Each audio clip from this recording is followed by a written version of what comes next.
You're watching WDEF News 12 this morning with Rachel Esch, meteorologist Brian Smith, and your time-saver traffic tracker with Sunny 92.3's James Howard. And welcome back to WDEF News 12 this morning. It is time for How Does Your Garden Grow? And if you got a question concerning your lawn or maybe your garden, feel free to give us a call. 756-1212 is the phone number.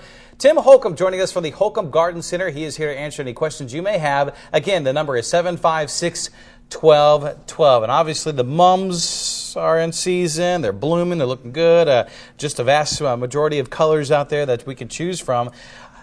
We're not going to talk so much about the mums. Let's talk about grass seed here, because as you were mentioning during the commercial break here, you're seeing a lot of commercials about a specific type that's cheap but may not be the best. Yeah, we're seeing everywhere Kentucky 31 grass seed cheap.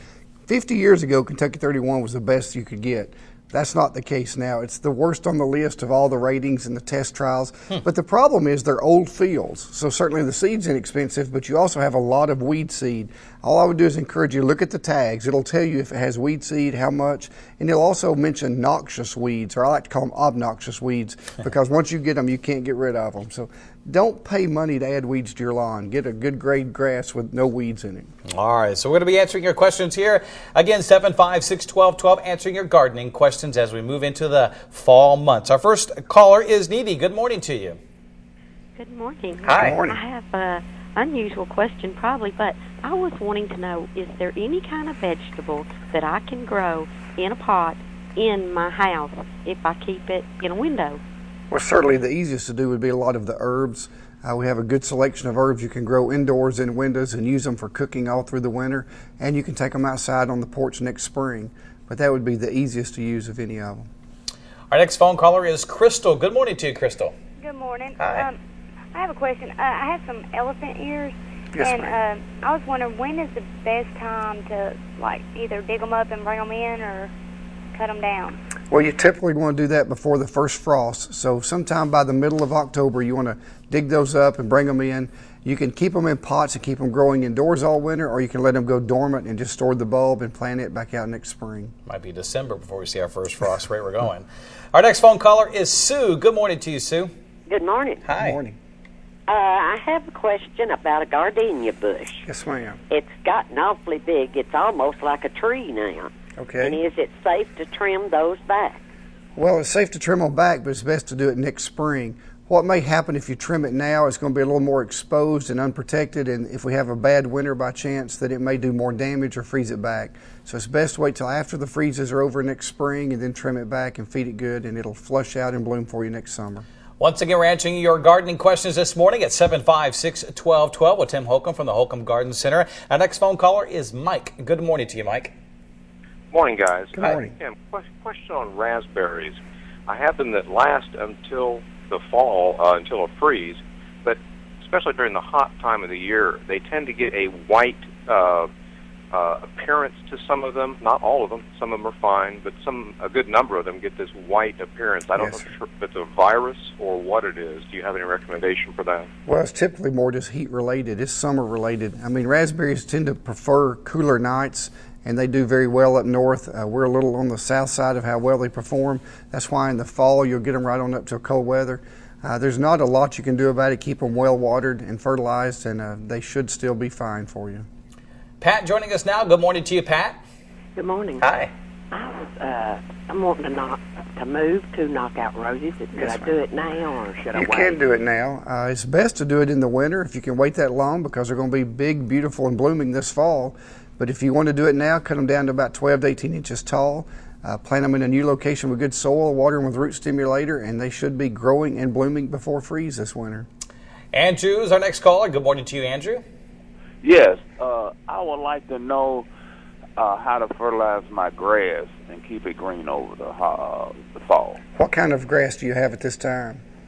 Just regular grass, my lawn. Okay, most likely it's a fescue grass. Now is the time that you want to feed it. It's called new lawn starter, whether you're starting with new seed or an existing lawn. It feeds the roots, gets it strong and healthy from a hard, stressful summer. If you have any thin spots or bare spots, now's the time you also sow seed, and you get that lawn looking its very best this fall. Louise joining us now. Good morning to you. Yeah, when is the best time to cut back your clematis and knockout roses, and what do you feed clematis? Okay, clematis you can feed with a liquid food, any type of liquid food. As far as pruning them, some of them bloom on new growth and some bloom on old growth. You'll never hurt them by pruning them, but you may affect the blooming of it. So allow it just to grow as much as it can and just kind of keep it in shape. As far as your knockouts, you can trim those anytime you need to and feed those certainly with a good rose food. All right, let's keep it going. Karen joining us now. Good morning to you, Karen. Hello, Karen. I think we may have lost Karen. We have time for more. 756-1212 is the phone number. Again, 756-1212. If you have any gardening questions, feel free to give us a call right now. Not much time left. Is it Doug? All right, Doug. Let's go with Doug. Hey, Doug. Hey there. I want to know if this is the time of the year to plant plum trees, and if so, where can I find them? Thank you.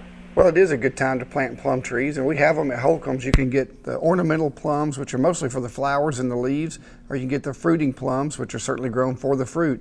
Fall is the best time of year to plant any tree, and also most shrubs and a lot of perennials. So as the weather cools off, get out and enjoy it and plant those trees. And Phil joining us. Good morning to you, Phil.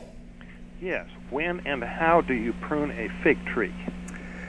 Well, there again, we usually wait till after the cold weather damage for the winter, do it next spring, because many times it'll survive the winter with no problem. Sometimes it will be frozen back significantly, and that's when you just prune off any of the dead or damaged or shape it up. If it's too large, you can trim it back. If you've had it for years and you've never had any winter damage, then you can certainly trim it anytime this fall. Penny joining us now. Good morning to you, Penny. Good morning. Hi. Good morning. My question is, I have some hibiscus that I have outdoors. Yes, ma'am. And is it possible to cut those back for the winter and then to continue to live, or do I have to bring them inside? Well, it depends. There are hardy hibiscus that will die down and come back every year. If it's a tropical hibiscus, then it will not survive outside no matter how much you prune it or mulch it. You will have to bring it inside or just buy you another one next year. If you're not sure what you have, bring a bloom in and we can tell you from that. You realize you just answered 11 phone calls? And still going. Man, you're good. Hey, folks, we are running out of time. We knew we'd eventually come to an end here. But, of course, hey, if you still have a question, feel free to contact Tim Holcomb or part of his wonderful staff out there at the Holcomb Garden Center. He's got two locations, one on Highway 153 there in Hickson, 877-8782, or on Battlefield Parkway in Fort O. You can call 706-861-4769 for the information and phone number there on Battlefield Parkway, or just make it easy for yourself. Just go online to holcombgc.com. Again, holcombgc.com for more information about both locations, and stop by because plenty of fall color and shrubs and trees available for you in this fall planting season, which feels more like summer. Hey, Tim, thanks for coming in. Thank you, Brian. All right, folks, we're going to take a short break. We have a lot more to come here on WDEF News 12 this morning.